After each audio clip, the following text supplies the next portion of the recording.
কিছুজন আছে যারা চা ভক্ত। তো এরকম আমার একটা বন্ধু আছে যে চা ভক্ত।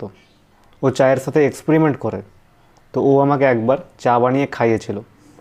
তো জিন্দেগিতে প্রথম আমি চামচ দিয়ে চা খেয়েছিলাম। মানে কি দেয় না চাতে, আদা, লবঙ্গ, এলাচ, দারচিনি, তেজপাতা, সব কিছু। চা না, চায়ের তরকারি করেছিল। তো আমি আর আমার বন্ধু একদিন বাজারে গেছি। তো বাজারে গিয়ে হঠাৎ ও বলছে আমার খুব তেষ্টা পেয়েছে। নিয়ে আমি বললাম এনে জল খা। বলছে না না, জল না, বলছে চা খেতে হবে। তো ও চা দোকানে একটা গেল। সেখানে গিয়ে বললো বললো কাকু 1 কাপ চা দাও। তো কাকু জিজ্ঞেস করলো এলাচ দেবো? বলছে হ্যাঁ এলাচ দাও, তো সঙ্গে একটু গ্যাঁদালে পাতা দিও। বলে মানে চায়ের সাথে গ্যাঁদালে পাতা কী সম্পর্ক? দোকানদার বলছে না ভাই, গ্যাঁদালে পাতা নেই। বলে মানে থাকলে পরে তুমি দিতে গ্যাঁদালে পাতা?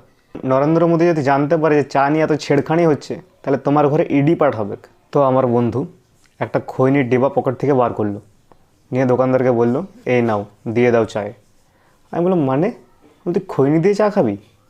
ও বললো না না, বলছে এতে গ্যাঁদালা পাতায় গুঁড়ো ভরা আছে। বলছে খৈনি দিয়ে চা আমি বিকালবেলায় খাই। তো আমাদের রাজ্যে মোদি মমতা দ্বন্দ্ব চলে। তো আমি সেদিন আমার বন্ধুর বাড়ি গিয়েছিলাম, দেখলাম ও চায়ে চপ ডুবাই খাচ্ছে। তো আমি বন্ধুকে বললাম যে খুব গরম করছে।